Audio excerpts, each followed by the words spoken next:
Okay, well, good evening, everyone, and welcome to this Zoom lecture of the Zohrab Information Center.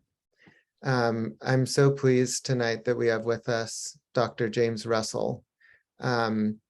This talk was supposed to be in person at the Zohrab Center, and it would have been even better to gather in person. However, I know many people here wouldn't have been able to be present if it was in person. So maybe it's a blessing in some way that probably more people are even going to be able to tune in and even watch the recording later, since we have these Zoom and technological capabilities.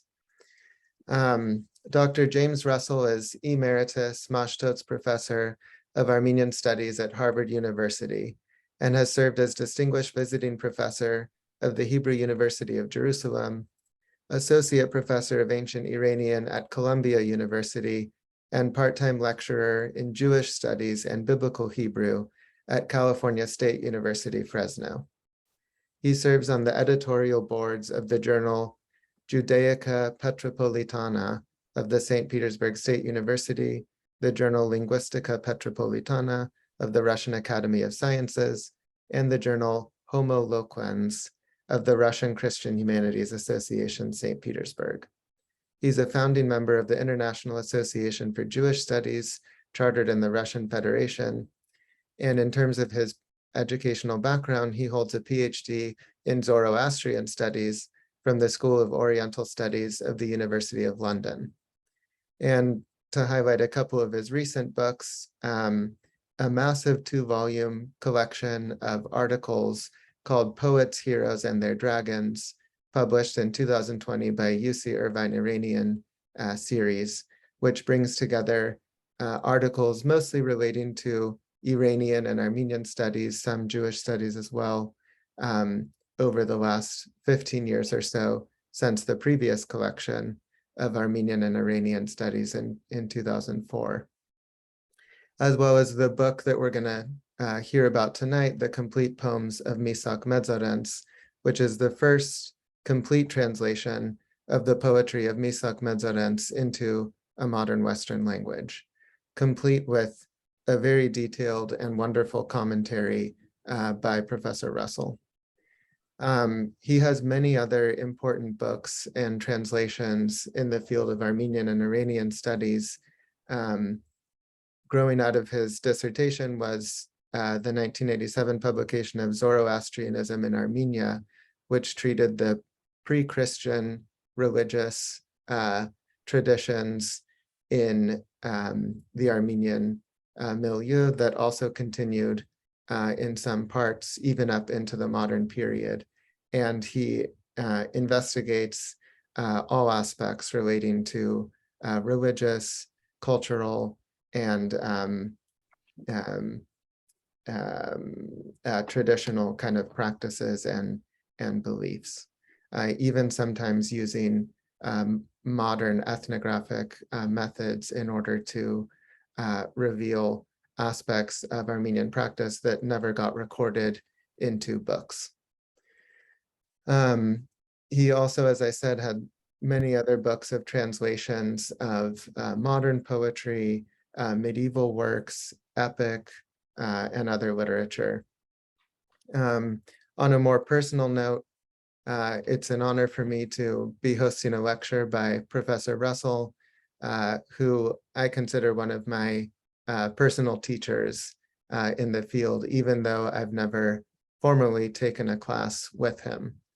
When I was first starting my graduate studies and exploring the vast but somewhat unknown field of pre-modern Armenian studies, I really read deeply from Professor James Russell's many articles and books and found it to be endlessly inspiring source of discovery and exploration into a tradition that is my own in one sense through birthright, but is one that was entirely unknown to me in its more literary and historical aspects. And I found Professor Russell's articles to be not just a guide into the field, but through the creative and beautiful way he writes, just to open up the vast treasures and possibilities and potentials that can be discovered in Armenian literature, history, and religion. And then secondarily, I had the pleasure of being a part of a Hebrew Psalms reading group, or really like a class that Professor Russell taught to me and a couple others over the phone during the COVID pandemic.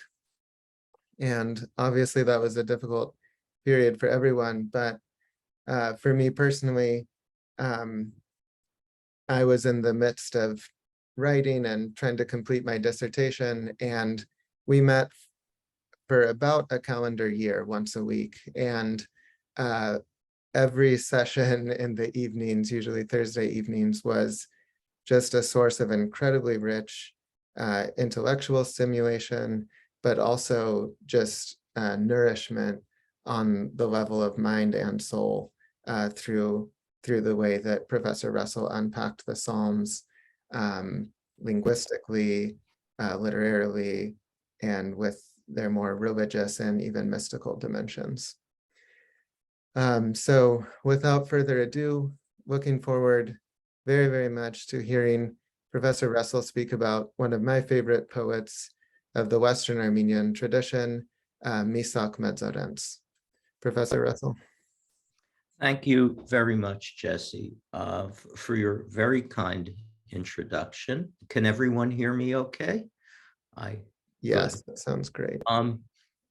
Before I begin, I would just like to express my own gratitude, both for having known you for these years and working with you on the Psalms. And I hope our friendship will continue to grow over the years as you become a greater scholar, and I hope a very important and contributing presence in the Armenian scholarly, cultural, and church community. My first job back in 1979, when I was still writing my dissertation, was at the Arachnotaran at the Armenian Diocese on 34th and 2nd Avenue. And I used to handle correspondence for His Eminence, Archbishop Torkom Manukyan, and work with Siran Palvetzian and a lot of other people whom I really got to love. After all these decades, it was still my favorite job, the best job I've ever had. And St. Vartan was like my spiritual home. So even though I'm on the other side of the country in Fresno, I'm glad in spirit to be at the cathedral, and hope this spring, if various matters of health allow, to revisit the East Coast and maybe see you and some of the other people personally. Well, with that, the poet Misak Medzarents. He was born in 1886 in a remote mountain village called Bingyan above the Aratsani River. It was not the typical Armenian village of the Ottoman Empire, subjugated by Turkish authorities and terrorized by marauding Kurdish tribes in the guise of tax collectors. Bingyan was an unusual place. It was secure and very nearly free, a place where life could be happy. After the Muslim conquest of Anatolia began in the 7th century, Armenians struggled to preserve their freedom in princely states that juggled alliances with larger powers, Byzantium, Persia, Arabs, and so on, and tried to hold their heads above the flood of migratory invasion by largely Turkish and Kurdish nomadic groups from the east and south. After the fall of Ani, the extinction of the Cilician Kingdom, the last political independent Armenian formation on the plateau, and the extinction of national sovereignty. Little strongholds of freedom still endured, to which men might make their way. Sassoon in the heartland above Lake Van, Artsakh, Karabakh in the east, embattled then as now, Zeytun in the southwest, and in the northwest, the small village Pingyan. The houses, churches, schools, mills, and monasteries with their scriptoria clustered on the mountainside, above the river, under a well-defended pass. The villagers went to their fields on the other side of the river across a bridge, which had a great iron gate that was locked at night. The name of Misak's family, the large Medzarents clan, which still exists, I've been in correspondence with a member of it in France. The young poet was to shorten the name Medzarents to Medzarents, suggests that they were descendants of a great house, Medzdun, of noblemen who had heard of the fortress village and made their way there in a quest for freedom across the vast fastnesses of the Armenian heartland centuries earlier, from Ani or even farther east, perhaps from Karabakh. The villagers of Pingyan spoke Armenian, not Armeno-Turkish, and even used metal tokens for trade that were inscribed in Armenian.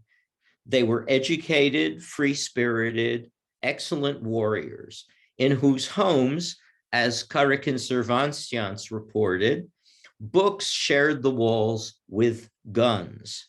Some families owned businesses in the distant Ottoman capital, Constantinople, modern Istanbul, and were prosperous. Men sent remittances home. It made for a happy boyhood for a time. Misak learned Armenian classics. He received an excellent education and indeed learned foreign languages, read poetry, rode horses to the field, listened to work songs, recorded them in a notebook, dozed and dreamed under trees, listened to his mother's prayers attentively, and to legends about water spirits and other supernatural beings, and played with his friends. And all this was the laboratory of his later creativity. The massacres that began in 1894 eventually affected even Pingyan, however, and the family moved for safety first to Sepastia, Sivas, and then in 1902 to the capital, where Misak's father had a business, and he spent the remaining 6 years of his life there. In Sivas, a Muslim butcher's son stole up from behind and stabbed Misak in the back, in the street. He survived the physical attack, but it traumatized him spiritually and severely weakened him. He was to die of consumption in early 1908. The family chose the comparative safety of Constantinople with its large Armenian community as a permanent residence. Misak went to school, made friends, frequented the offices of literary journals, read widely, and was a prolific writer. By the age of 21, he published 2 small volumes of poems, but it was the year before his death. His life, like that of his precursor, Bedros Turian, was destined to be short. Turian had invented modern Western Armenian poetry almost single-handed. And in the short years, very short years before his death in early 1872. And his lyrics are printed and translated in their entirety for the first time and analyzed in commentaries in a book I wrote about him, Bosphorus Nights. And in some sense, the present book on Medzarents is a sequel and does the same. In the period between the lifetimes of the 2 poets, symbolism had become the dominant cultural trend in poetry, music, and the arts. Through the use of dream imagery, indistinct allusions, exotic colors, and strange patterns of sound, the symbolists sought to open the doors of perception to an emotional and aesthetic sensibility, to a supernatural reality that they believed lay just beyond the ordinary world of the everyday. The French poet Stéphane Mallarmé and the composer Claude Debussy exemplify the movement. But it can be argued that its beginnings were in fact much earlier. And the English poet and artist William Blake and the mid-19th century American writer Edgar Allan Poe were proto-symbolists. I'll have more to say about Poe presently in the discussion of what I consider to be Medzarents' greatest poem, which we'll analyze closely this evening. Misak was described and sometimes derided as a symbolist by his contemporaries, some of whom disapproved of the poetics and arts of the movement. And he retorted defensively, but humorously in versified satire. The characterization is fair, the characterization of symbolism for some of his lyrics, but it's not complete. His work is not confined by narrow categories and definitions. There's evidence in the form of a few fragments of poems written right at the end of his life that he was developing a new style that was sharper, harsher, more vivid, more realistic, that reflected political events and a growing revolutionary consciousness as he engaged with the Armenian liberation movement in the Ottoman Empire. An analogous evolution from early symbolist verse to more socially committed and conscious forms and beyond typifies the work of the greatest Eastern Armenian poet at the other end, at the far end of the homeland, Misak Medzarents, to whom I've devoted a fair amount of my life, who was 11 years Misak's junior, who lived in the Russian Empire and principally Russian Armenia and Tiflis in Georgia, and then in the young Soviet Union. Medzarents lived longer, but not by much. He was to be killed in the Stalin purges at age 40 in late 1937. Medzarents was experimental in ways that even today arouse controversy. He wrote homoerotic verses that were unpublished in his lifetime. He buried them. And there are still people who find them very disagreeable, unfortunately.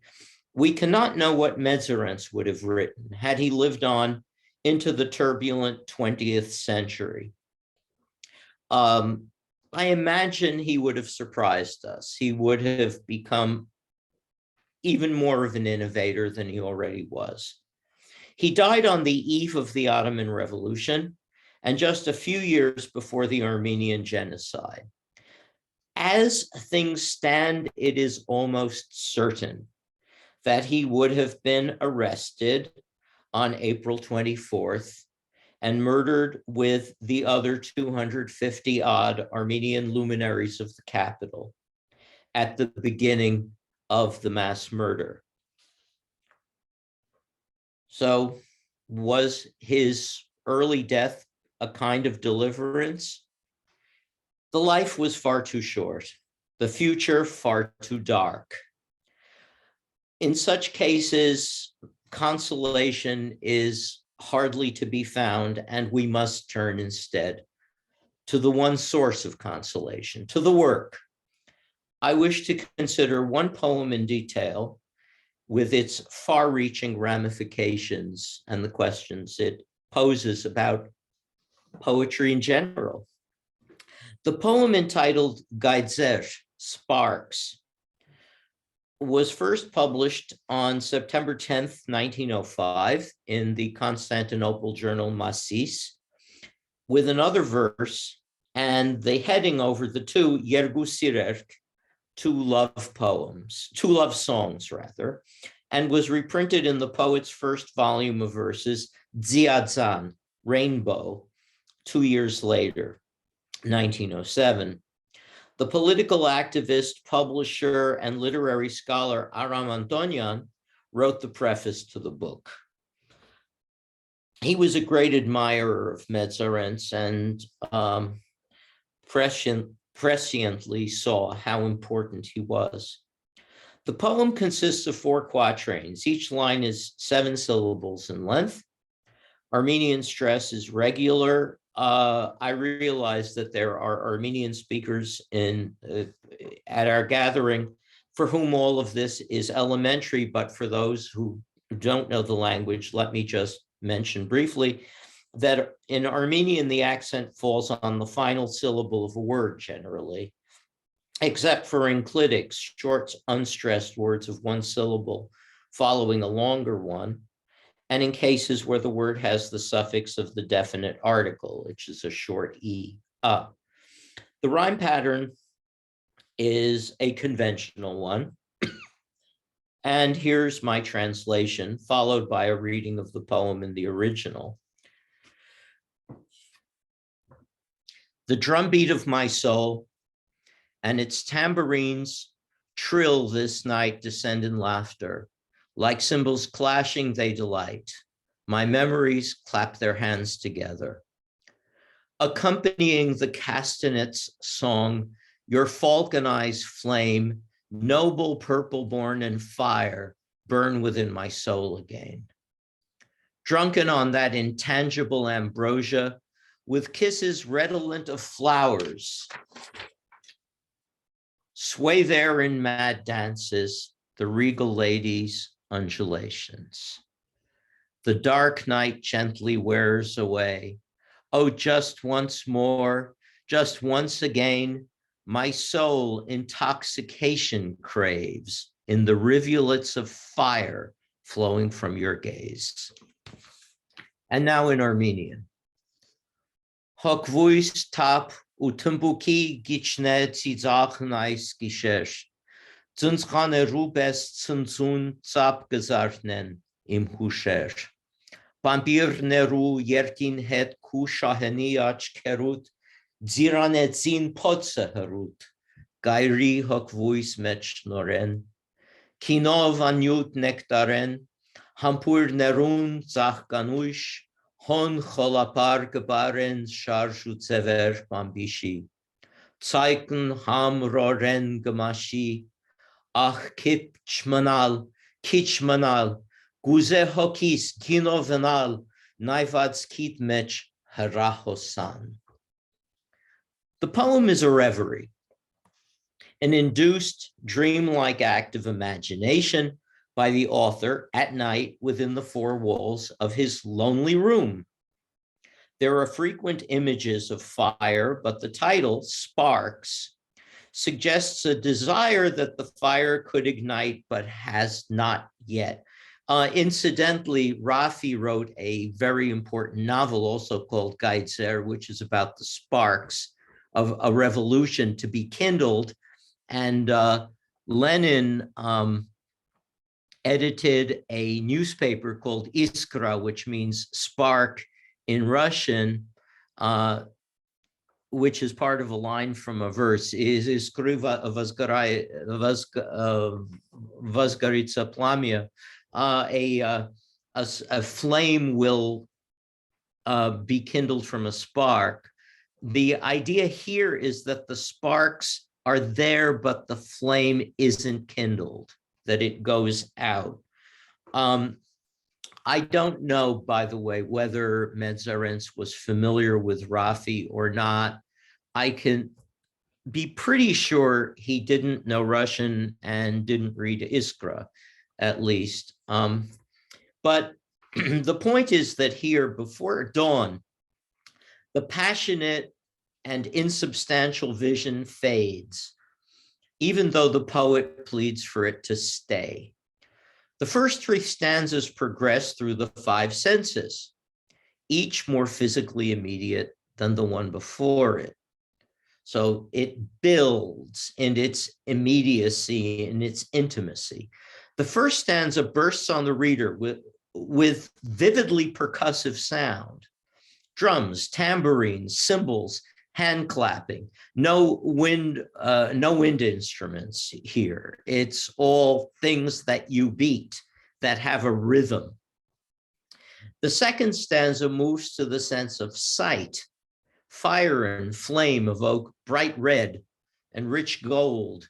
And the poet also uses the epithet, and we'll focus on this very precisely, Dziranedzin, meaning born of purple, to describe the fire in his imaginary beloved woman's eyes. This word is a calque. That is to say, it's an exact translation of a foreign word according to each part of that word. Of the well-known Greek and Latin adjective porphyrogenitus, which means literally born to the purple, that is to say, noble, because in ancient and medieval times, purple cloth was extremely expensive and purple dye was a precious commodity. It's a word that describes a quality while also making one think of a color. And my translation here embraces the literal and figurative meanings. That's a game that certain special words can play with our minds, making us see in a new and wider way. That is to say, they both describe something physical and also a mental quality.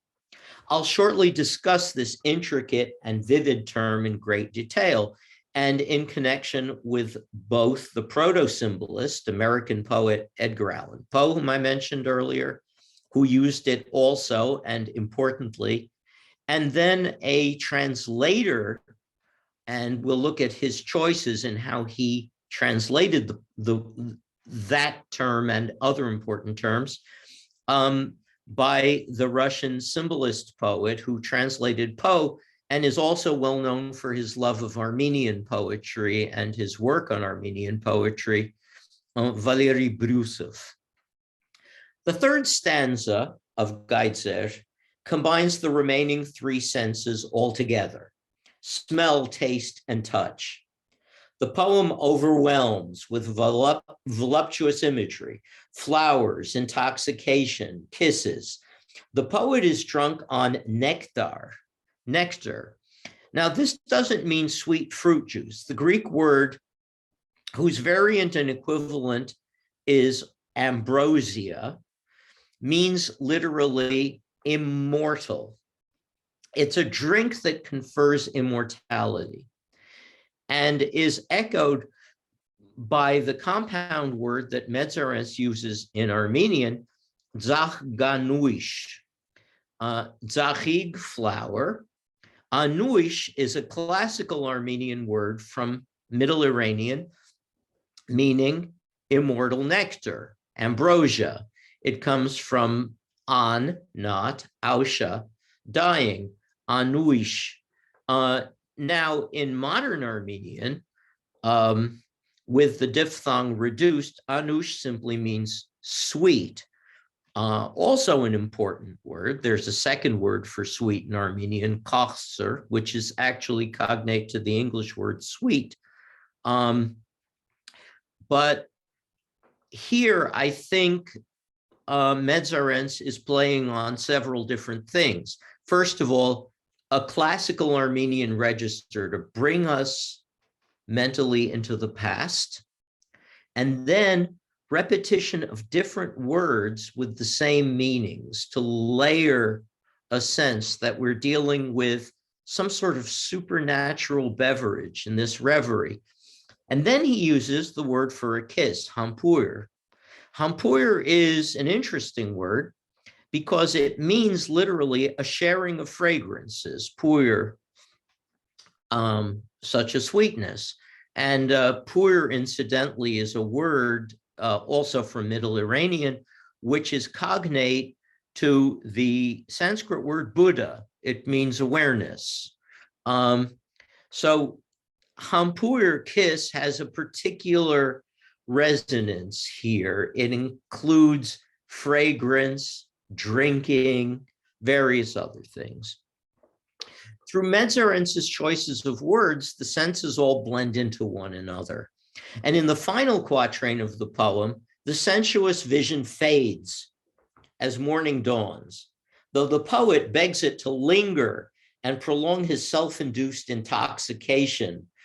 Mind you, he's become intoxicated with this fantastic ambrosia purely through the power of the words produced by his own imagination. Nothing is actually happening in the physical world here. The final word of the poem, and this is what I think is the clincher, is a classical Armenian compound, which is most familiar from the hymn of vesting in the Divine Liturgy, which comes right at the beginning of the Batarak. Anyway, I won't torture you with my bad voice, but you all know chorin, right? And this is the word harahosan, a word that exists as a word, but doesn't exist in any normal physical reality, flowing with fire. Water flows, fire can't flow. Lava is different. Okay, so don't say, oh, well, volcanoes release lava. No, flowing with fire as though there were rivers of a kind of luminous substance. And this is used of Misak's beloved's gaze, her look. The word here recalls the poet's palette of crimson, purple, and gold. But in its liturgical context, it alludes to the fire of the Holy Spirit that descended upon the apostles in their upper room at Pentecost. Remember?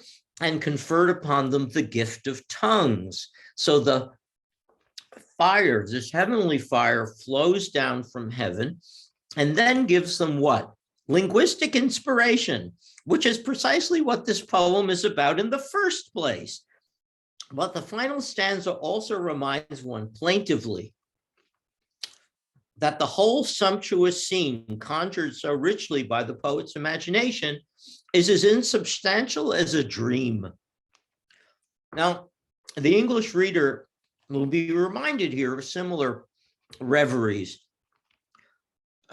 Armenians in the 19th century and after were attentive and careful readers of Shakespeare in many translations.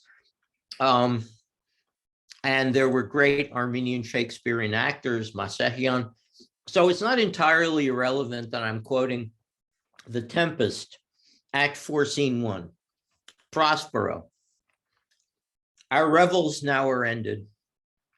These are actors, as I foretold you, were all spirits and are melted into air, into thin air. And like the baseless fabric of this vision, the cloud-capped towers, the gorgeous palaces, the solemn temples, the great globe itself, yea, all which it inherit, shall dissolve, and like this insubstantial pageant faded, leave not a rack behind. We are such stuff as dreams are made on, and our little life is rounded with a sleep. Now, Shakespeare's mention of the great globe is itself very cunning. It refers both to this physical world, all of it, which is all dreamlike, and to the theater in London, the Globe Theater of the 16th century, on whose stage actors performed this very play, and the play within the play, which Prospero is now saying farewell to. And so this is a kind of self-referential, many-faceted verbal magic, a game of hide and seek, where the deeper you go, the more entrancing it gets. Now, let's go back to some keywords and how Medzarents does this. When I wrote the lines of this lecture, It was a very hot day here in Fresno. The sun was beating down, and the branches on the pomegranate tree out in the garden about 40 feet from here were bent to the ground with fruit. They remind me of the words in poetry that are heavy and dense with many meanings. We've already seen how Medzarents chooses ripe words bursting with juicy seeds that all hint of immortality, like the pomegranate wine of Armenian folklore. There are yet others in this poem that harken back to antiquity too, to the archaic pleasures of noble hunters, to regal feasts. Here are some: Shaheni, falcon-like; Bambishan, queen, one of many words for a queen. Armenian is an ancient language. It's layered with the vocabulary of many centuries. And these words are redolent in particular of the Parthian age, the heroic epic of the 4th century, which is chronicled in the very vivid Buzandaran, the epic histories of Pashtos Buzand. I'm sorry, I'm sucking on a cough drop because I had a sore throat and a cough. My teacher and friend, Nina Garsoyan, who departed from us this summer at the age of 99, I thought she would outlast me, published the definitive translation and study of that work. So I've lived with it all my life. And it has many scenes that are unforgettable, and one of which has to do with the Sasanian Persian Shah of that time, Shapur II, who captures his perennial rival and enemy, the indefatigable Armenian Arsacid Arshak II. The story, which has a particular resonance for our poem, is famous. Shapur had his servants sprinkle Armenian earth on the ground of his banqueting tent. When Arshak, his prisoner, was led to tread upon our Iranian soil, he meekly professed loyalty and submission and fealty. But when he stepped on the earth brought from his native land, which he didn't know about, he angrily insisted that as soon as he were free, he would rebel again. At the royal feast later that fateful day, he derided Shapur as the usurper of the throne of his own clan, the Parthian Arsacids, and audaciously demanded his rightful place at the head of the banquet table. At this point, Arshak was clapped in chains and imprisoned in a place called Andimishbert, the fortress of oblivion, from whose dark confines inmates never emerged. Their very names and memories were expunged from official records and forbidden by law to be spoken. But the Armenian king had a faithful eunuch named Rastamat, who secured permission to entertain his lord one last time with royal viands and dancing maidens, just like in Medzarents' reverie, no? At the end of the revel, Arshak seized a fruit knife and plunged it into his own heart, lest he live past the end of the entertainment and return to the dim existence of a prisoner. Thus did the voluptuous vision end. And from his choice of words and images, it's all but certain that Medzarents had the famous episode from Pavstos' history in mind when he conjured his own vision.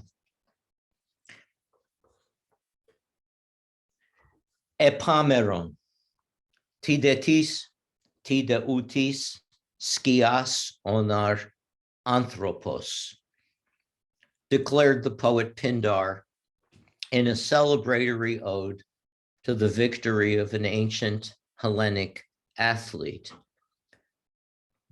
The Greek words mean thing of a day. What is someone? What is he not? Man is the dream of a shadow, But when glory rests upon him, the moment in his lifespan is sweet as honey, Pindar adds. And when the laurels wilt, the dream fades, the revel ends, the vision flies away, as it always, always will. We have the poem, or the play, the historical saga, the ode. What is it that gives these written and spoken words power over millennia? What gives them their quality of being nectar, of anush, of something immortal that intoxicates? What is it that they capture? What can they do that the reality of ordinary day can't do? Let's approach the question by taking Medzarents' word ziranedzin in the second stanza of the poem. It means born to the purple, and thus combines a color with the idea of nobility. It has a particular sound signature as well, a musical quality in the poem and in general, for it alliterates very strongly. That is to say, it has similar echoing sounds with other words that the poet has already used in the first stanza. Dzidzach, laughter. Tzuntzcha, symbol. Tzap, a clapping hand. Armenian zirani, the first part of this compound, ziran. Zirani is a color word. It means purple, but it's also the color in Armenian of the sea, which Homer calls wine dark in his own epic poems. For thus we find it as ziranidzov, the latter word meaning sea and also alliterative, in the earliest Armenian poem that we know, the Song of the Birth of Vahakan, recorded by the historian Movses Khorenatsi. And then we have a noun as well, the word ziran. It means apricot, a fruit that was originally from China, but is culturally important in Armenia, so much so that the ancient Romans called it the Armenian plum. Apricots, a delectable fruit that a medieval writer in Asia praised as the golden peaches of Samarkand, were a very expensive commodity at one time, in much the same way that cloth dyed in the royal purple was precious. Now, there is a young Russian Armenian linguist, Pyotr Kacharov, in Petersburg, a good friend, who I think has convincingly and brilliantly argued that the Armenian word zirani is a very early loan from Old Iranian zarania, a word meaning golden. Compare the modern Persian word for gold, zar. That origin goes far to explain the semantics of the word in its development through time, its wide array of meanings and associations. As a thing, a ziran is a choice fruit of fiery red and purple hues. And well, I have here a long discussion. Oh, why not? What the hell? I'll go into it. The usual Western Armenian word for fruit is beduch, right? Everyone says beduch. And when you go to Armenia, as it's called, Eastern Armenia, Russian Armenia, whatever, they use a completely different word, mirg. Everyone who goes there has this moment of cognitive dissonance. And they say, murga hyut chemetsek, drink fruit juice. And mirg? What's a mirg? Oh, well, here it is. Beduch, I think, is a word that originally meant any fruit on a tree, a berry, pretty much anything that's not a leaf that's on a branch, and then became specialized to fruit in Western Armenian. The word mirg, which is alone, we compare Persian mive, a fruit, um, Mewag in Pahlavi, I think originally meant a precious fruit, a delectable fruit. And it's a very, very old word because we get it in the Pentateuch, in the 5 books of Moses, in the Bible, where it's Meged.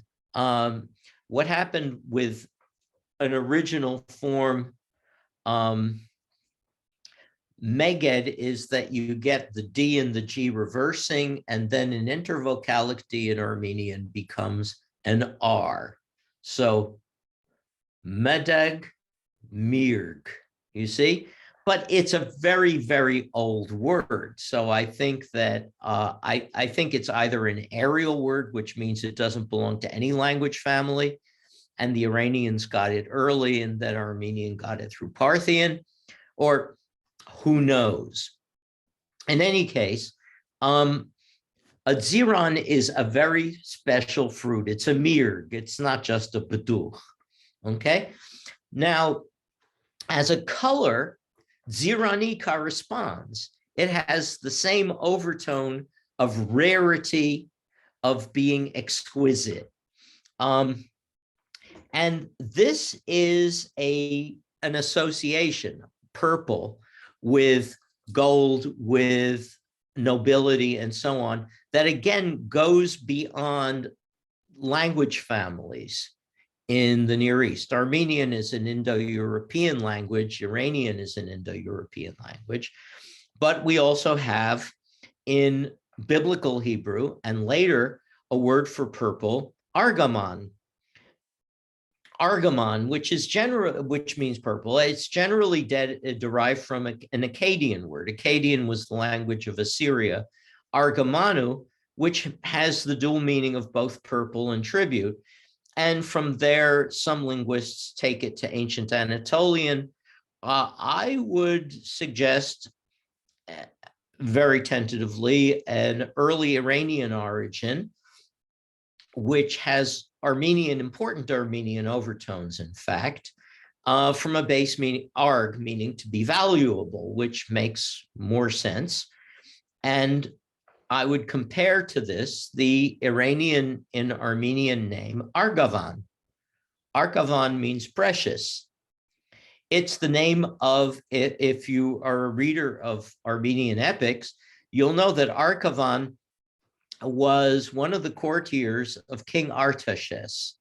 Artaxerxes married a maiden from the north, from Ossetia, named Satanik, and Argavan, well, some unprintable things happened at that point, and besides, this is a church audience, but you can read Chorinasi for yourself. Anyway, Argavan means precious.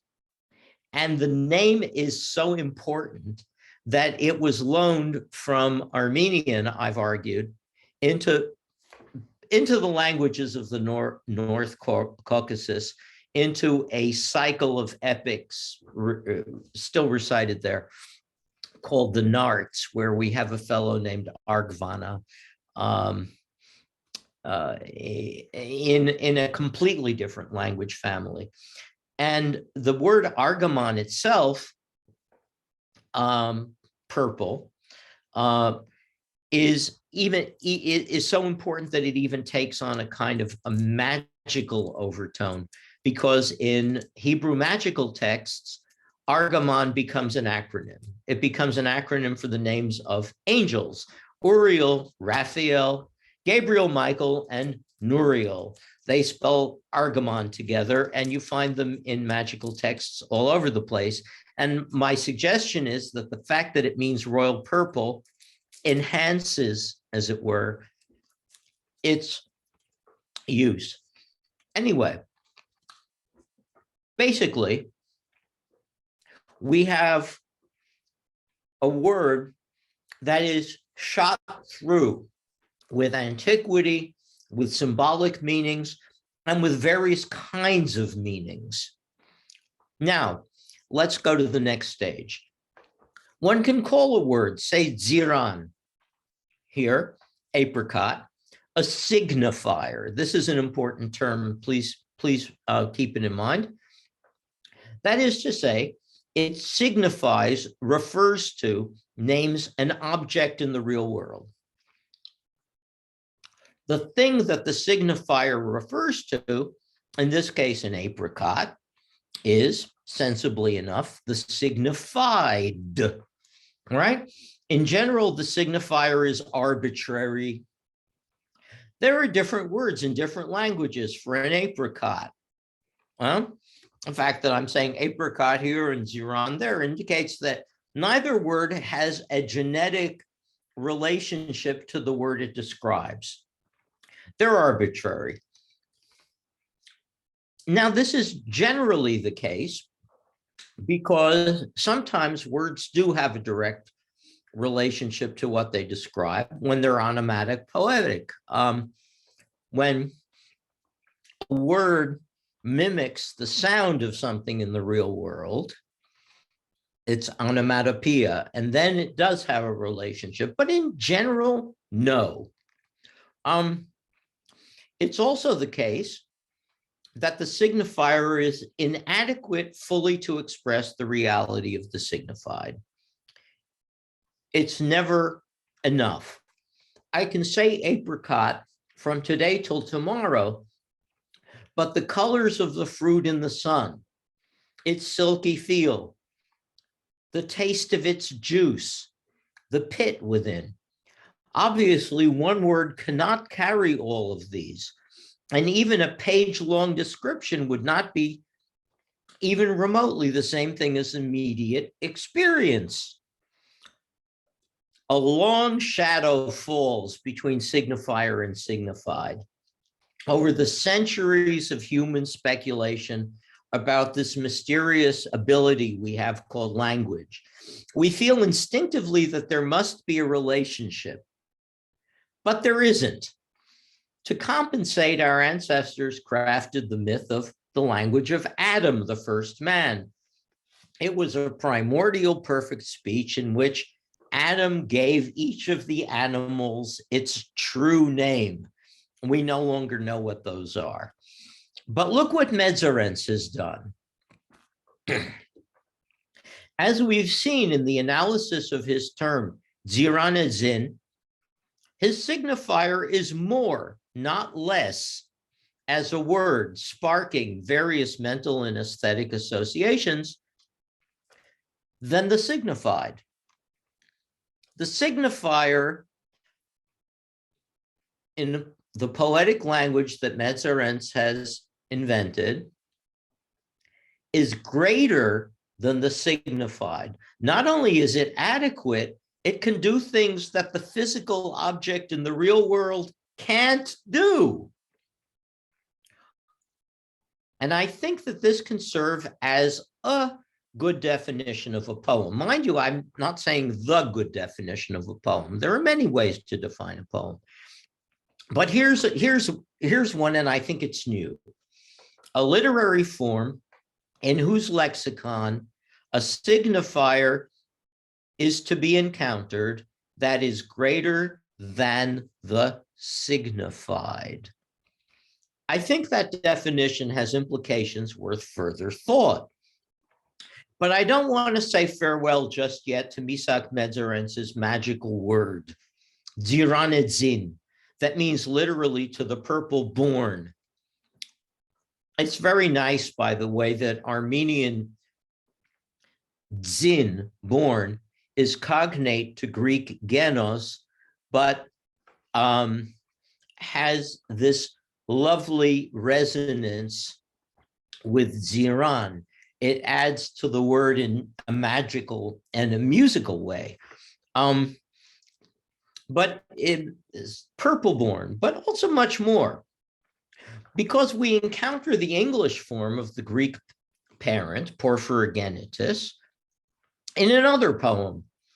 This poem is called The Haunted Palace and was written by the American proto-symbolist Edgar Allan Poe in 1839. Here goes. In the greenest of our valleys, by good angels tenanted, once a fair and stately palace, radiant palace, reared its head. in the monarch, thoughts, dominion, it stood there. Never seraph spread opinion over fabric half so fair. Banners, yellow, glorious, golden, on its roof did float and flow. All this was in the olden time long ago. And every gentle air that dallied in that sweet day along the ramparts plumed and pallid, a winged odor went away. Wanderers in that happy valley through two luminous windows saw spirits moving musically to a lute's well-tuned law, round about a throne where sitting Porphyrogene, in state his glory well befitting, the ruler of the realm was seen. And all with pearl and ruby glowing was the fair palace door, through which came flowing, flowing, flowing, and sparkling evermore, a troop of echoes whose sweet duty was but to sing in voices of surpassing beauty, the wit and wisdom of their king. But evil things, in robes of sorrow, assailed the monarch's high estate. Ah, let us mourn, for never morrow shall dawn upon him desolate, and round about his home the glory that blushed and bloomed is but a dim remembered story of the old time entombed. And travelers now, within that valley through the red litten windows see vast forms that move fantastically to a discordant melody, while like a ghastly rapid river through the pale door, a hideous throng rush out forever and laugh, but smile no more. The poem is an allegory. The palace is the poet's head. The two luminous windows are his eyes. Long ago, the king of thought reigned there in serenity and harmony, but madness invaded the fortress of the mind. Poe went mad, and now all is chaos within and discordant sound.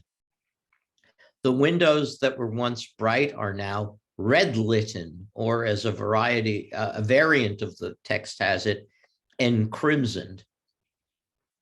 A scholar in a study of Poe's poetry asserts that the key word of the haunted palace is porphyrogene or porphyrogeny, which he considers both noun and adjective. And he says, fundamentally a synesthetic figure, both chromatic and phonetic, part of Poe's musical architecture. To translate the academies into English, the word porphyrogene used by Poe here performs multiple tasks in the poem. It has many, many different aspects, more than an ordinary word would, and it's showcased. The poem is built around it. It's both a word describing the king who sits in the palace and his title. It evokes a color, royal purple, part of the palette, the chromatic wholeness of the poem, while also serving as a central chord of the poem's music. It sounds just right. Poe stressed the sound structure, the musicality of poetry. Some have said even more than its overt verbal meaning. And indeed, sometimes Poe's poems sound beautiful, but don't make a whole lot of sense. And built his great and final poem, The Bells, which is my favorite, around the single tantalizing word, which actually does exist in English, tintinnabulation. We use a form related to tintinnabulation in a more distressing context nowadays is tinnitus, the ringing in your ears you get when you've been to too many loud concerts when you were young. Tintinnabulation. It was a poem in a chrysalis. It was ready to open its wings and fly away as music because of this word that Poe placed in it. And sure enough, the Russian translation of the poem by the symbolist Konstantin Dmitrievich Balmont became Rachmaninoff's Third Symphony, the bells, Kala Kala. And an American protest singer and songwriter of the 1960s, Phil Oakes, took its tintinnabulation to the guitar in his best song, The Bells. Medzarents would have loved all of this. The Professor McGann, who studied the Haunted Palace, was mistaken, I believe, in thinking Poe coined the word porphyrogeny or porphyrogene. We've reviewed, in fact, its long and noble pedigree, that it has Armenian relatives and Greek and Latin parents, and goes way back to Assyrian and ancient Iranian antiquity. But he's right to stress the centrality of the term. The word brings together, like its Armenian cousin, but perhaps not as variegatedly, different concepts and different kinds of realities and perceptions. As I've suggested, it's one of those poetic signifiers that are so much more than what they signify. The word leads the reader, as Poe wrote in his essay, The Poetic Principle, I quote it, to perceive a harmony where none was apparent before. That is, to take reality and make it musical. Valery Brusov, whom I've mentioned earlier, a Russian symbolist poet of the turn of the 20th century, was enamored of Armenian culture and letters. In 1916, he edited a volume of translations by various Russian poets, including his own, including himself, entitled Poezia Armenии с древнейших времен до наших дней, the poetry of Armenia from the most ancient times down to our own days. The book, which has been reprinted and is still available in reprints, whose proceeds went to the relief of Armenian refugees in the year following the beginning of the genocide, includes several of Medzarents' poems, though unfortunately not Sparks. Sparks is translated into Russian, but I'm sorry to say it's translated badly and not by Brusov in a 1987 anthology published in Yerevan, which I won't belabor you with here. But in 1924, Brusov did translate Poe's Haunted Palace with its word porphyrogeny that continues our Ziranedzin into Russian. The translation is of interest here for two reasons. First, the poem has an affinity to Medzarents, Sparks, and it's worth knowing how a poet so strongly attracted to Armenian verse approached it. And the other reason is perhaps less obvious and requires a bit of explanation, a bit of background. Let's ask a naive question. Why are Medzarents' poems so chromatic? Why do they have so many colors in them? If color was so important to him, wouldn't it have been more sensible for him just to paint a picture? Why talk about colors all the time? You could learn how to paint. It's not an unreasonable question. In the years he lived before reproducible media like photography and later the cinema attained prominence in the arts, painters, working painters, were much more visible a presence than they are today. It was a profession you could enter. This was no less the case for Armenian Constantinople, which had numerous painters, or Armenian Tiflis, than it was for Paris or St. Petersburg. Marty Rosarian was flourishing then. His palette blazes with the gorgeous fiery purple, golden, and all the familiar colors we've been talking about of the Armenian landscape. Hagop Kodjayan, his delicate hues evoke symbolist reveries. There were many others. Armenian painting exploded at the time.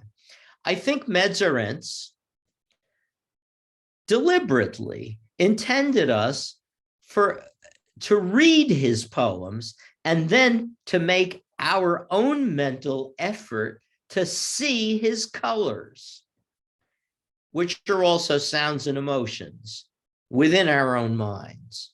In other words, he's saying, instead of painting this, I'm going to describe it, and then you paint it in your own head. You imagine it. Now, this involves several stages of the creative process, several stages of the senses. It's a total engagement, right? So every viewer of a painting sees it differently. You and I will never see a painting, one painting, exactly the same way, because our minds take in the picture and organize it in a way that is unique to us. In a sense, the viewer of a painting is participating in the creative process of the artist, supplying colors. Even more so, the reader of a poem with a rich chromatic lexicon is making a multifaceted creative effort, provided one's attentive, perceptive, and engaged. There's a very interesting, important neuroscientist at Columbia University in his 90s now, Eric Kandel, who has argued, following the pioneering art historians of early 20th century Vienna, who employed the findings of psychology in their research, that an important part of what makes a work of art great is that it is ambiguous. That is to say, not only do we have to see it and remake it ourselves, but ambiguity in great art forces us to consider and then make various choices between possible meanings. Yeah. In other words, a word that has multiple meanings makes you choose one. It makes you engage in a greater creative effort than if you were presented with a simple word. A complex word is going to make more demands. As we've seen, the factor of ambiguity as a component of artistic mastery is eminently applicable to poetry, with literature possessing an advantage over painting. The act of the translation makes the beholder's share plain in a way that looking at a picture cannot. It's a window into his mind. A great translator has to be himself an artist, and the choices he makes when rendering a particular term from one language into another enhance our perception of the poem, but they don't stop there. They also serve as a precise, observable explanation of what's going on in the workshop of his own head. We can actually observe his mental processes. So Brusov, in his translation of The Haunted Palace, Niepokojny Zamek, devotes particular attention to Poe's palette. And he would have done the same thing for Medzarents, right? He chooses, for example, the Russian word izumrudnaya, emerald, to lend extra scintillation to Poe's superlative word greenest in the first line. Not green, but greenest. So how do we make something greenest? Make it emerald. By the way, the Russian word is izumrud is Persian. It's from zumrucht, emerald. So that gives it also an exotic quality, which is very nice. Poe's yellow, glorious golden of line 9, a palette which would have been familiar to Medzarents, becomes purpur zlata, purple and gold. Two words have replaced three, with purple in its metaphorical sense of regal, rendering glorious, and adding chromatic variation to the scene. And for gold, Brusov has done what Medzarents does. He resorts to archaism, to a conscious drawing of the reader into the past, into realms of folk tale and heroic epic, because he doesn't use the Russian word zolota, which just means gold in the sense of gold you can buy, but zlata, which has an old Slavonic tinge. It's older. Pearl and ruby in line 25 are reversed to lal, zhemchug, with a marked Persian word for the ruby, lal. This is a Persian word, and Armenian uses it too very often, this word lal for ruby, because it's a monosyllable which works very, very well in folk poetry. But anyway, the point is that there is a common Russian word for ruby, rubin, which is similar to the English, but lal sounds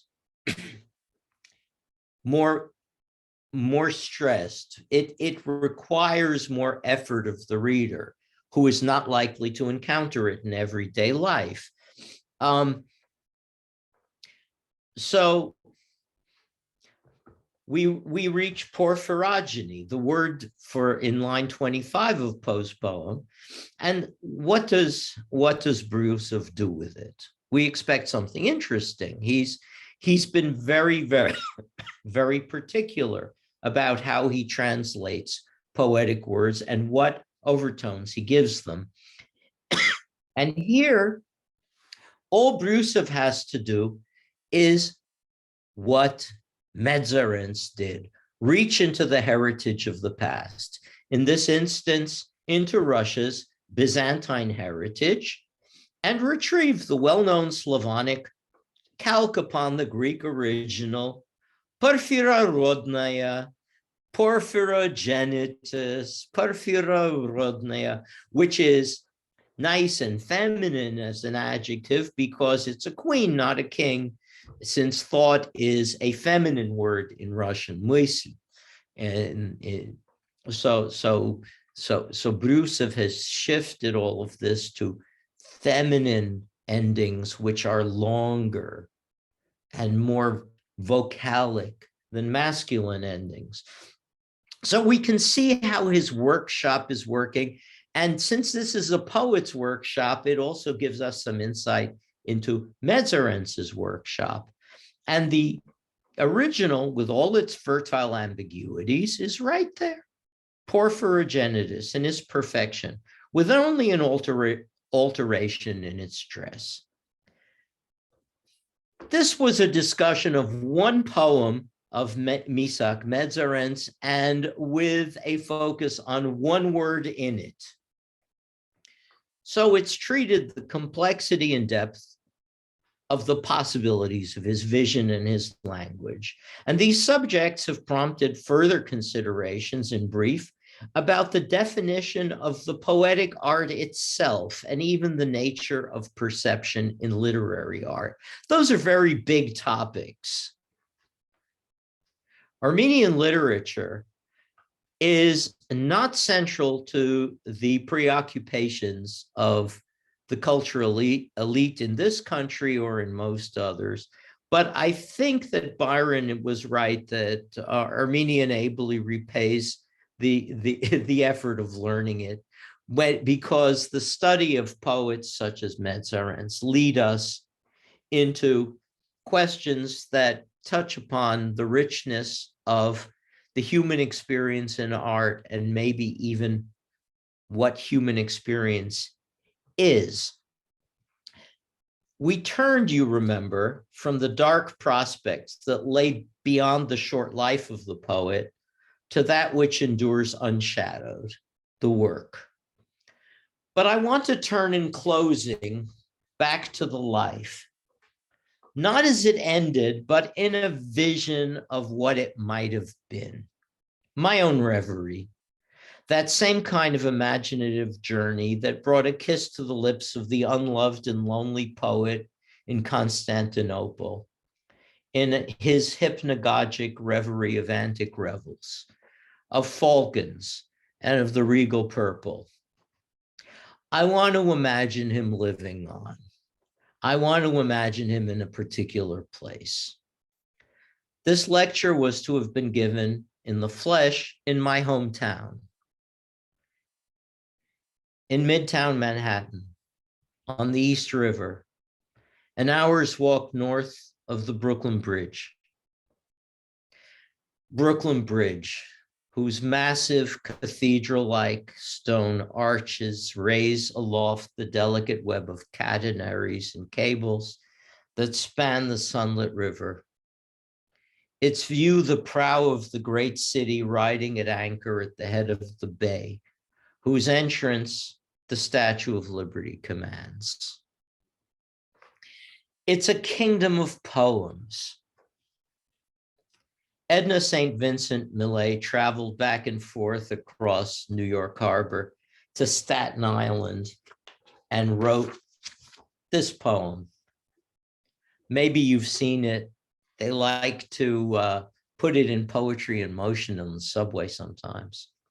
We were very tired. We were very merry. We had gone back and forth all night on the ferry.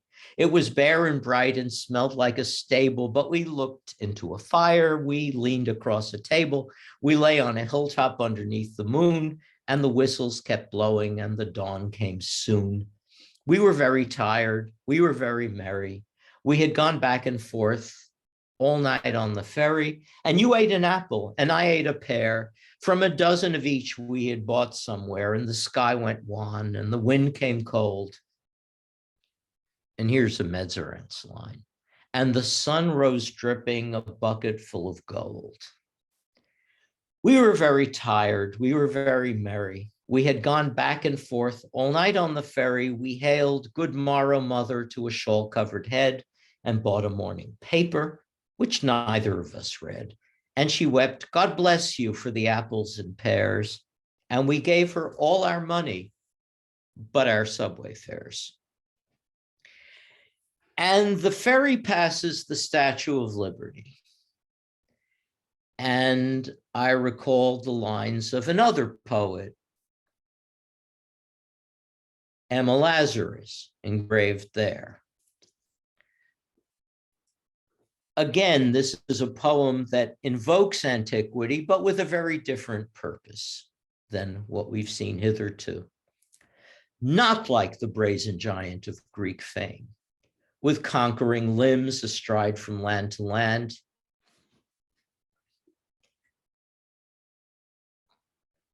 Here,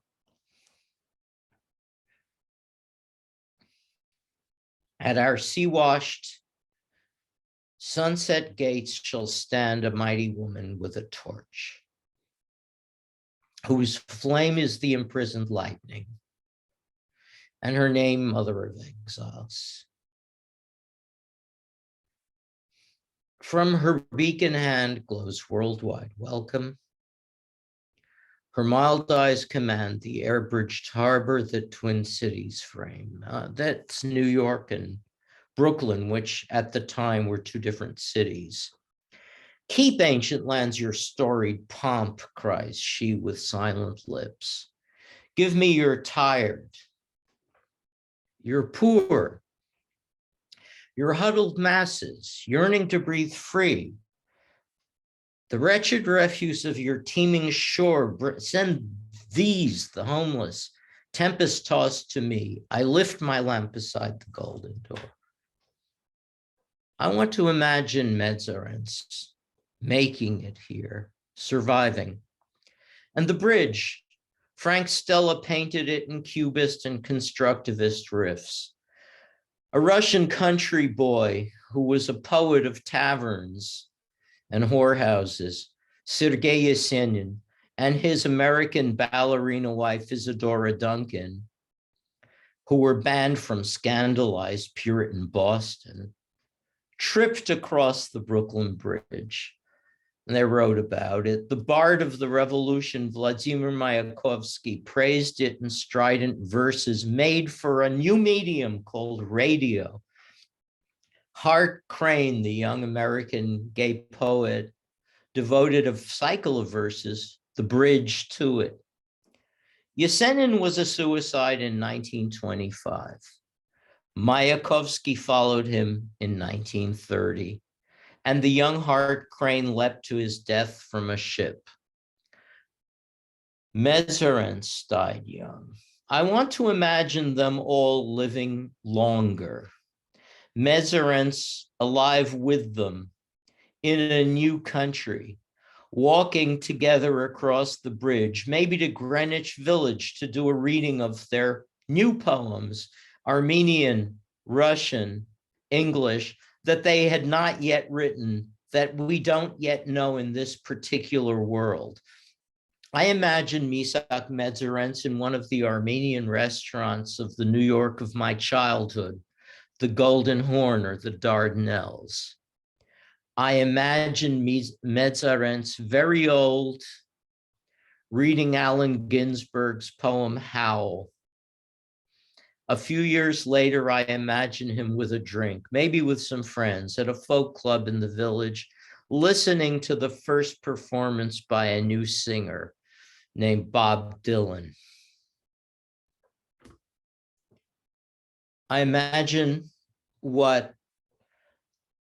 our age, who kills so many of its artists, has not allowed us to experience. I leave you with a quatrain of Hart Crane's best poem, The Broken Tower, that tells what this place is where we are and for how long, and to whom Medzarents and all the others and I, your humble translator, belong. And so it was, I entered the broken world to trace the visionary company of love, its voice, an instant in the wind, I know not whither hurled, but not for long, to hold each desperate choice. Thank you. Thank you, Professor Russell. If we were all here in person, I think everyone would stand and give a round of applause after this imaginative and literary journey and reverie that you brought us on, bringing together so many great poets and writers, and giving a lecture that was as erudite as it was profoundly moving and inspired. We have time to take some questions, and we can do that either by people writing into the chat and we can read them, or you can use the raise hand feature or unmute yourself to ask a question. I'm sure people need a minute or two just to gather their thoughts. So let me go ahead and share in the chat links to where you can purchase the books from the Nasser bookstore or Abriel bookstore. If you click on the links in the chat, and I'm also going to share the book that Professor Russell referred to, Bosphorus Nights, the lyric poems of Bedros Turian that he previously translated.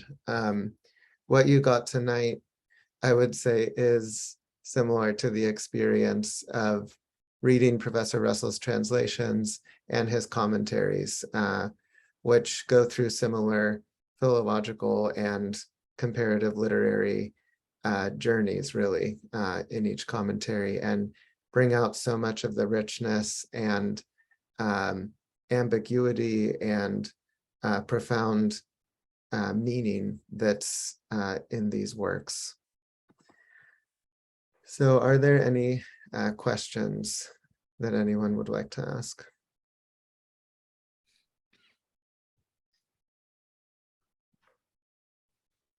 Or comments or responses?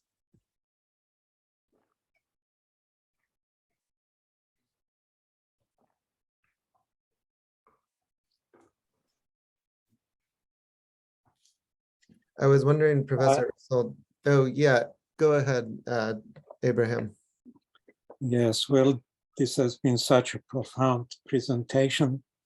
When we speak about comparative literature, that's such a broad term. James has brought it down to comparative poetry and even narrower still to a comparative poem. And so it is such a representative choice to encapsulate so much that we find in Medzarents, for whom every word is so loaded, like we have seen in Zirad Matzim.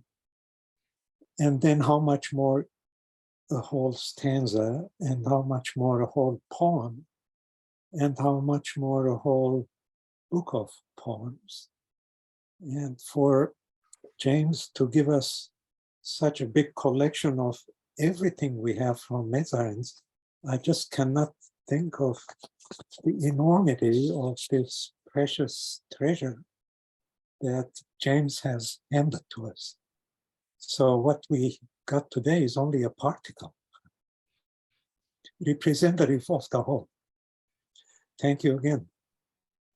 Thanks, Abram. Is this audible? Yes. Can everyone hear it? Mhm. Oh, yeah. We're almost neighbors in Fresno. We're neighbors by California terms, meaning about 2 miles away. And Abraham and I meet often to talk about a variety of topics.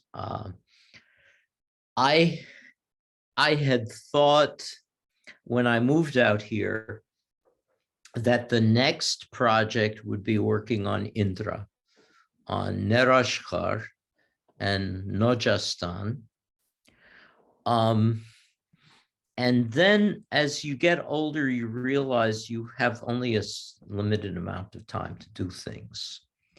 And I had always wanted to work on the Psalms.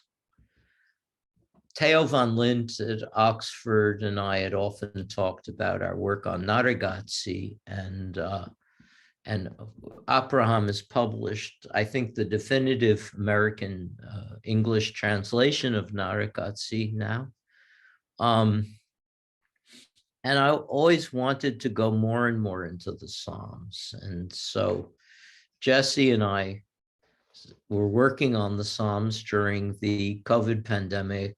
And so I've just got more deeply into that and don't think I'll get to Indra.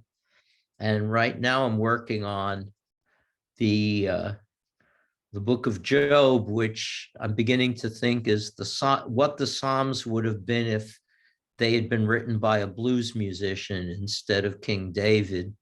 And I think that kind of almost works. But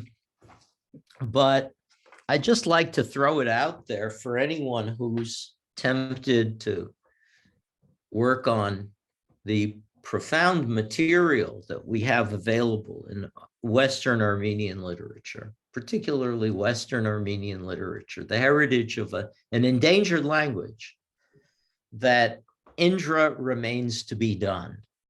Abraham Terian, for those of you who don't know him, who is one of the great scholars of our age, Abraham Terian, in a multi-volume anthology of Armenian literature, has given an exemplary translation of several pages of Indra, of Nerashkar, the inner world, to which any translation that anyone planned would have to measure up. And I'm not sure that that's even possible, but I think maybe, Jesse, you could do it. So that remains to be done. As we say, man proposes, God disposes, and for all we know, maybe someday I can return to Indra. I don't know, but it's something that needs to be done. Misak Medzarents not only has this vast a treasure, which I've tried to begin to open up to the English reader. There are other Western Armenian poets who aren't known yet to American readers, and they should be worked on too. This is a heritage that shouldn't be allowed to languish just because we live in a digital age of social media and other cacophony. Another poet I wanted to work on once was Parur Savak in Soviet Armenia.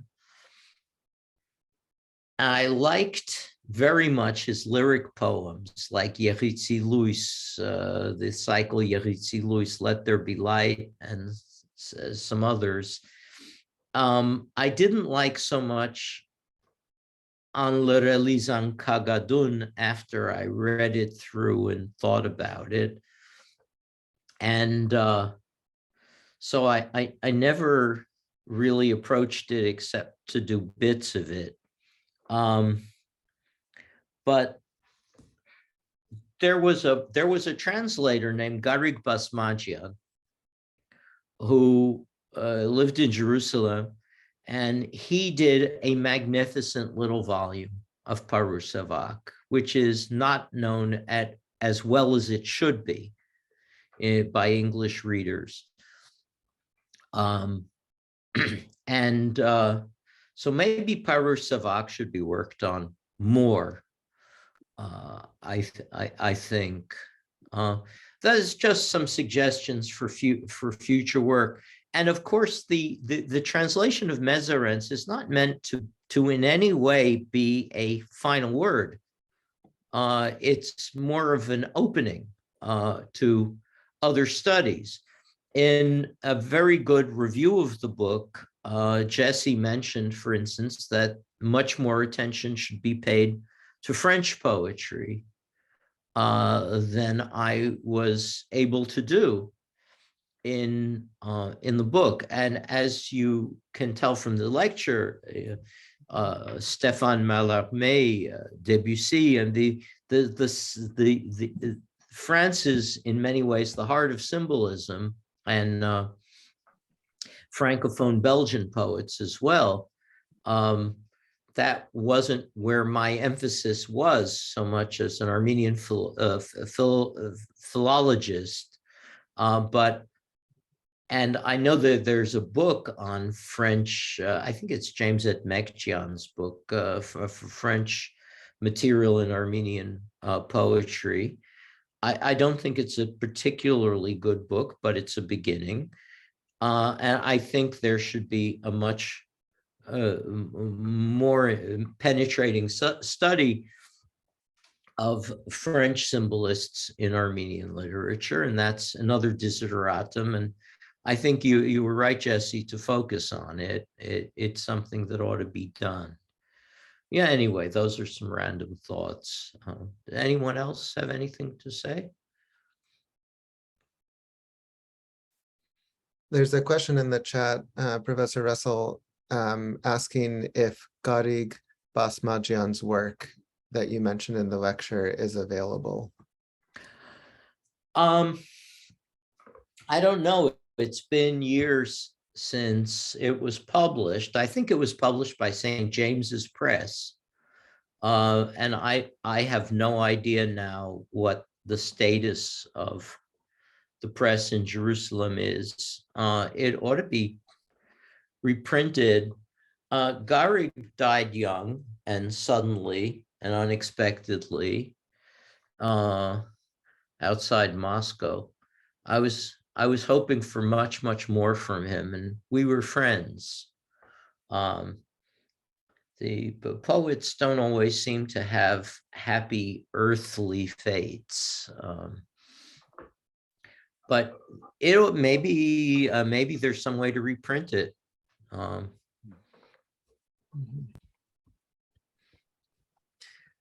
Any other questions from those present?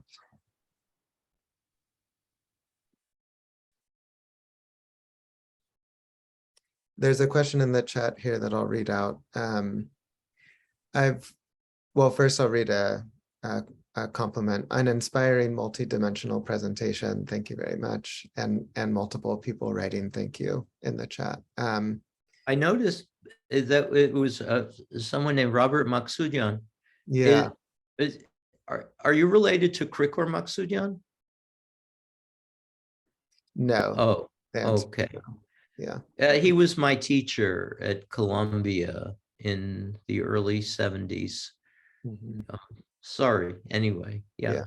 Thank you. And there's a Oh, he was question yours here too. from Matthew Sarkisian. Yeah. I've read some of your scholarly articles on various Armenian-related topics, which are quite different than your poetic works or translations. What made you become interested in Armenian poetry? I was always interested in Armenian poetry. When I was about 16 or 17, my grandfather, who was a publisher, published the first volume of the memoirs of the widow of the poet, Osip Mandelstam, the Russian poet, Nadyezhda Mandelstam, and she was, they had traveled to Armenia in 1929-30, and they met there the poet Charents. So I thought, who?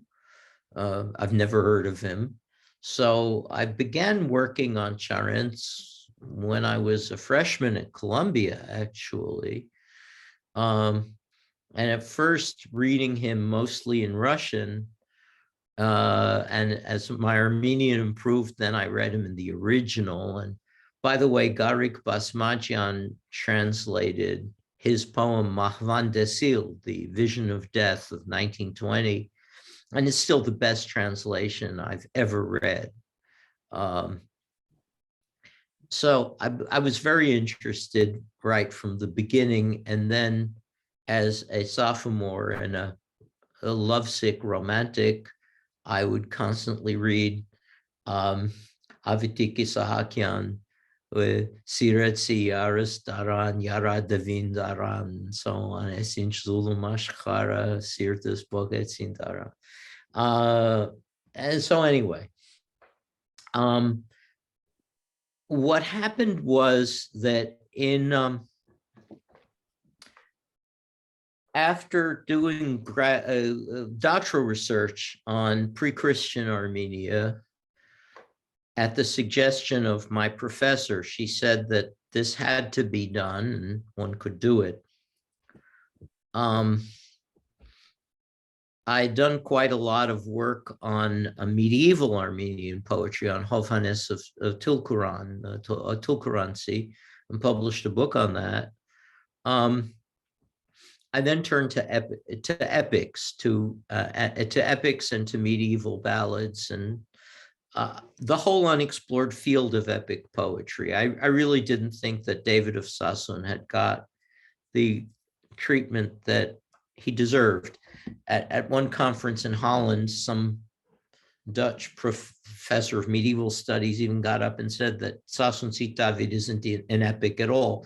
It's just a collection of village poems.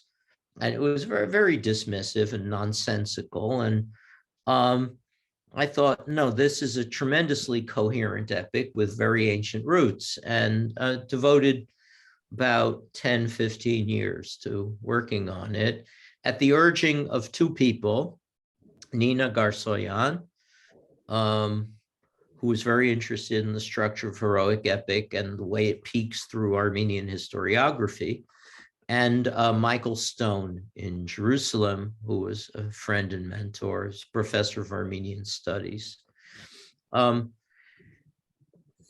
Meanwhile, the world churned on in its distressing way. The Soviet Union collapsed, leaving chaos at its fringes, and we now see what's happening there. It was a kind of unexploded bomb that's now going off 30 years later after the bomb was dropped. And Armenian life in the Middle East collapsed. The Lebanese civil wars, the chaos in Syria, the Islamic Revolution in Iran. And the result of this was that the foundations of Western Armenian culture were radically challenged. I don't think that the diaspora in Los Angeles was in any way a replacement for the kind of cultural life that had existed in Aleppo or Antelius or Cairo even. And that was the point at which I felt it was an obligation to work on Western Armenian literature because it was under threat. So the two poets in particular that I focused on were Turian and Medzarents because I thought they were the foundations. And in the commentary on Medzarents, there were translations of poems by Beşiktaş Lian and others. There was one poet, Western Armenian poet, whom I wanted to work on. I corresponded with him. He seemed to know my work, which astounded me. Zahrad in Istanbul. And again, Zahrad's been translated, well translated, and he was published in Soviet Armenia, but his work needs an English translation. So the reason to answer your question, it's a very roundabout kind of answer for which I apologize. To answer your question, I turned very much to Western poetry because Nekrasov once said, "Человек не должен быть поэтом, но гражданином быть обязан." Nobody needs to be a poet, but he's obliged to be a citizen. And I felt that this was a citizenly duty as an Armenologist to focus on an aspect of Armenian life and tradition that was under threat. So it was a kind, I felt it as a kind of civic duty. And then it justified itself later on. Well, we are all incredibly grateful that you did. Speaking both as someone in the field, but also as a Western Armenian. Maybe with that, we can bring this wonderfully rich evening to a close. Thank you again so much, Professor Russell, for giving this lecture. And I'm really glad that we were able to record it in this way so that we can put it up later and many more people can view it, hopefully for years to come. Thank you, and God bless you all. Thank you, and thank you everyone for being here. Night, night. Good night, everybody. Night.